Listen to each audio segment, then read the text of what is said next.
Voy a ser franco, me ha costado mucho trabajo plantear esta reseña. Las circunstancias son ciertamente vastas, aunque si solo enuncio la principal, supongo que esta sería la posición privilegiada y el título de maestra que la creadora de esta novela ocupa dentro del gótico literario. Y si lo veo desde otro ángulo, creo que esta narrativa tiene mucho que ver. No podemos hablar de literatura gótica sin siquiera mencionar Los misterios de Udolpho, un libro escrito por la británica Anne Radcliffe y que, como suele ser la costumbre, me basaré en la edición de la editorial Valdemar de la colección gótica para poder hablar de él. Se trata pues del tomo número 5 de la serie, en su primera edición del año de 1992 y con 546 páginas. Su traducción fue realizada por Carlos José Costas y el diseño de cubierta fue concebido por Caspar David Frederick bajo el nombre de Entrada al Cementerio. ¿Cuál es la diferencia entre esta y la segunda edición de 2012? Muy sencillo. En el tipo de fuente en donde se puede apreciar el título de la obra y el nombre de su autora, en el número de páginas, ya que Tercera Fundación nos dice que la segunda edición posee 736, y en la posición de la imagen de cubierta, dado que en la edición que yo tengo parece que se hace una especie de zoom para enfocar a las dos personas que aparecen cerca del portón, mientras que en su revisión se pone la ilustración sin ningún tipo de efecto focal. Además de eso, no puedo sacar a relucir más diferencias, puesto que no soy capaz de acceder a determinado contenido. Pero por más nimiedades gráficas, supongo que lo que en verdad les interesa es precisamente eso, el contenido. Es verdad, y no lo negaré, que cuando escuchamos hablar bien de cierto libro de boca de algún amigo, suele despertar en nosotros una indiscutible curiosidad que nos incita a leerlo, o como ha pasado aquí, a que un suscriptor me lo mencione. Los misterios de Udolpho es el segundo libro que Daniel Altamirano me dijo que me leyese si realmente me interesaba el género gótico, y como siempre estoy abierto a nuevas propuestas, menos a leer a Stephen King porque ya lo leí, pues bueno, así lo hice. Trataré de enunciar mi muy breve veredicto sin querer imitar de algún modo a Edgar Allan Poe cuando citó la obra en el retrato oval. El texto es tan regular como Melmoth, y al igual que este, no me desagrada del todo y confieso que estoy dispuesto a releerlo cuando yo me vuelva más viejo y a darle otra oportunidad a la autora con El italiano o El confesionario de los penitentes negros. Los misterios de Udolpho no es una novela gótica convencional, dado que los elementos sobrenaturales no abundan. Es más, me atrevería a decir que ni siquiera existen. Al igual que otros casos, lo que ocasiona que encasillemos este libro aquí es su ambientación y la vileza despiadada de sus personajes, factores que sin duda tal vez despierten el interés de los seguidores de Sade y Petrus Borel, debido a que estos dos, si hacemos un recuento de lo que ya hemos visto hasta ahora en el canal, solían incluir elementos similares, ¿no es así? Lo cierto es que, tanto para aquellos que busquen algo de porte fantasmal, así como los que degusten de tramas que retraten la perversión humana, puede que se decepcionen un poco con esta novela, porque pese a que tiene leves toques de ambas cosas, no están del todo ahí. Para esto tenemos que revisar la biografía de Radcliffe, misma que viene en la introducción, el contexto y el tipo de público al que va dirigida la obra. Primero, no podemos hablar del gótico literario sin emparentarlo con el romanticismo duro y puro, no por nada Hoffman forma parte de la colección gótica.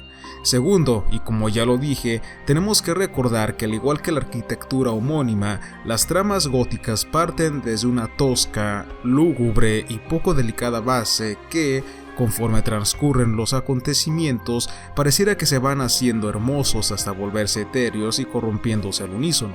Y en tercera, recordemos que este tipo de literatura nace como una oposición ante el realismo, trasladándonos a escenarios medievales como castillos, como es el caso de aquí, y evocando mucho del anticuado estilo de tal época, todo con base a una fiebre obsesiva con el medioevo que la gente de esos tiempos vivía.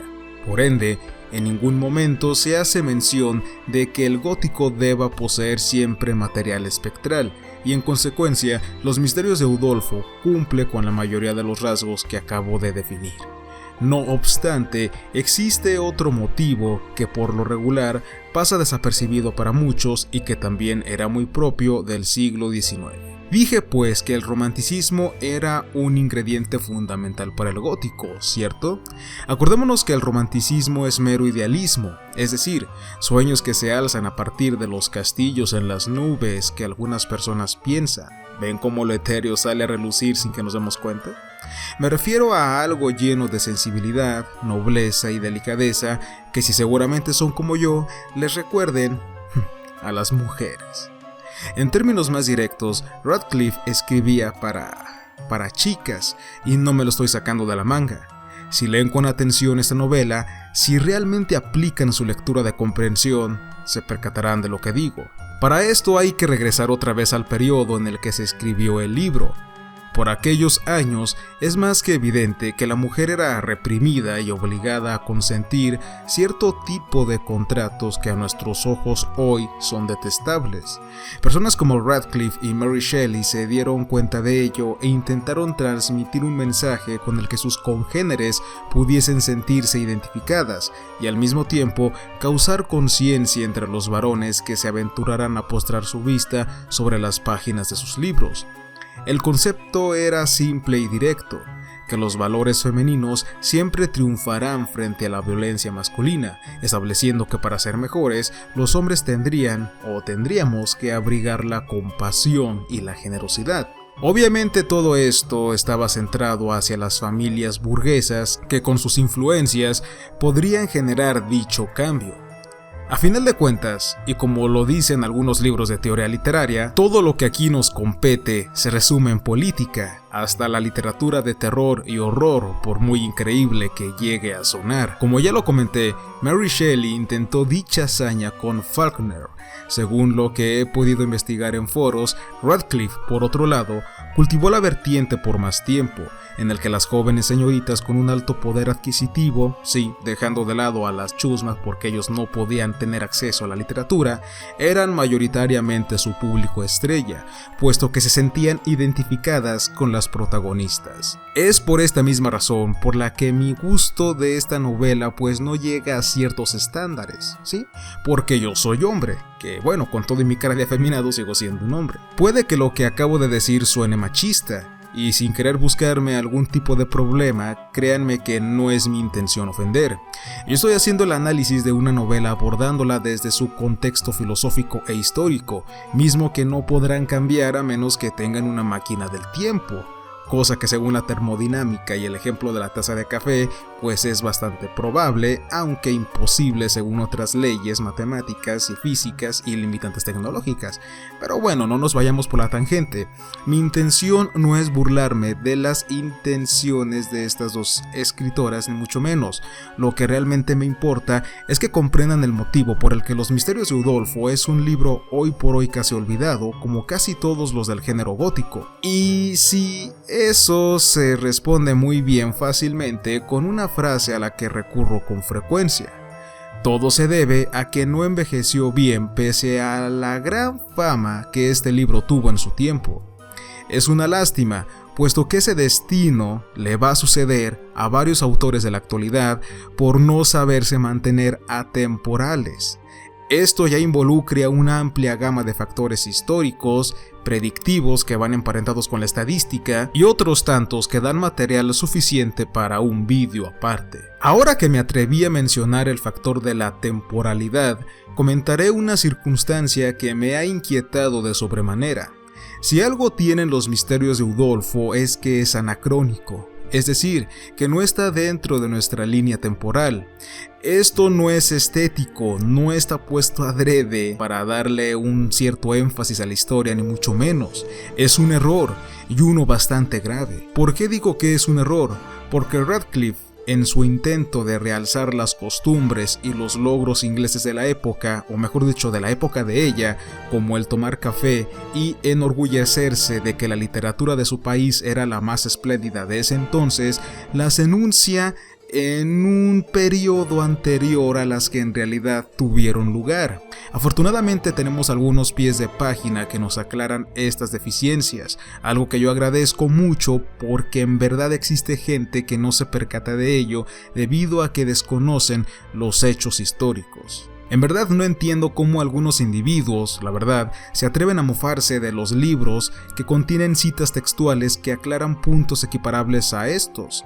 He visto estas mofas en ciertas páginas de Facebook, de las que no diré sus nombres para no entrar en polémica. Da igual que sea una nota del traductor que señale fallas garrafales y que aporten datos históricos importantes como las del libro que hoy se está tratando, así como aquellas que, por ejemplo, nos auxilian a entender los versos, es decir, es solo un ejemplo, ¿no?, de la Divina Comedia y las razones por las que Dante se encuentra en medio del camino de la vida, o el motivo por los que los papas Nicolás III y Bonifacio VIII son nombrados en el canto 19 del infierno. Si tú ya sabes esos datos y si no vas a aportar nada para que el de al lado deje de ser ignorante, mejor cierra la boca, ¿sí? Y deja que él solo construya su conocimiento por su propia cuenta, pero no le estorbes. Me llevé ya bastante saliva comentando todos los temas subyacentes que orbitan alrededor de la obra en lugar de gastarla para recitar los de la trama en sí, y es que esta, siendo honesto, peca de simplona. Tenemos a Emily, hija de una familia feliz y adinerada, que va sufriendo declives hasta caer en desgracia y quedarse sola. En el camino conoce a un joven llamado Valen, de quien se enamora para luego propiciar todos los suspiros y anhelos de cariño que podamos imaginar, que como lo dice Melmoth en su libro, solamente se profesan amor dado que están separados, porque sí, luego de varios capítulos se separan dado que Emily cae bajo tutela de su tía, que en su ambición de poder y de separarla de Valencourt, contrae nupcias con un italiano de dudosa reputación llamado Montoni, quien es el representante de la vileza masculina, para provocarle aún más desgracias a Emily. A partir de aquí, las dos mujeres son trasladadas a Udolpho, un castillo alzado en Italia, donde son condenadas a vivir como prisioneras. Entonces aparece un conde oportunista que quiere casarse con Emily, suceden más desgracias para nuestra heroína y su adorable perrito, aparecen fantasmas en Udolpho, pero al final, de espectros nada más tienen la finta, llega el momento de la graciosa huida. Emily, indecisa como todas, no sabe si quedarse con su amigo fantasma que no es fantasma o si con Valencourt, se atan todos los cabos sueltos y fin. Si se fijan, la trama no es para un compilado de 546 o 736 páginas al cambio. Son muchas para lo que se intenta contar y para lo que se quiere transmitir. Ese es uno de los principales puntos negativos que algunos comentarios recientes recalcan, mismos con los que yo estoy bastante de acuerdo, eso sin descartar que hay partes que se me hacen bastante sosas y que en la vida real no hubiesen pasado. Para empezar, creo que Montoni, si era el villano que se decía ser, hubiese violado a Emily y a la tía en múltiples ocasiones, y tal vez hasta las hubiera despojado de sus lujosos ropajes y tratado como viles esclavas. Disgusta un poco la inclusión de tantos y tan incoherentes Deus ex machina para que Radcliffe quiera predicar su filosofía. Siento que Cumbres Borrascosas, al menos lo que llevo leído de ese libro, y el Stradivarius perdido lo hacen mejor en ese aspecto. Los misterios de Udolpho es un libro cargado de suspenso y eso es más que atinado dado mi gusto por la novela negra. La descripción de los paisajes es sin duda hermosa y nos hace sentir esa sensación de que en verdad estamos ahí, bajo el amparo de esas colinas esmeraldinas y de esos paisajes italianos.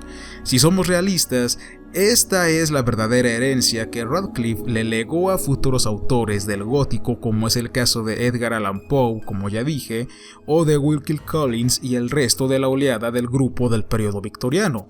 Y lo reitero, no me disgustó el libro del todo, sentí un poco de nostalgia al igual que cuando terminé de leer el de Melmoth, porque me suele pasar que yo me encariño bastante con los libros voluminosos y no dudaría en leerlo otra vez. Creo que para el que quiera hacerse llamar un conocedor de la literatura gótica debe de leer Los misterios de Udolpho forzosamente. Y Bien amigos, pues hasta aquí llegamos con esta reseña. Creo que quedó un poquito larga, así que no quisiera pues extenderme más y quitarles más minutos de su valioso tiempo. Solamente les diré que en la próxima semana, que espero subirlo el sábado, ahora sí, o si no ya sería hasta el otro martes o miércoles, les traería la reseña del tomo de Vampiras, uno de los primeros libros de la colección gótica que compré porque tenía el relato de Carmilla, ¿sí? Y que compré creo que después de los de Lovecraft y después del de Mary Shelley, creo que van en ese orden. Entonces les traeré esa reseña y seguiré el orden de la encuesta que ustedes pusieron en la pestaña de comunidad. Entonces creo que eso sería todo. Fue un placer estar aquí de nuevo con ustedes. Nos vemos y hasta la próxima.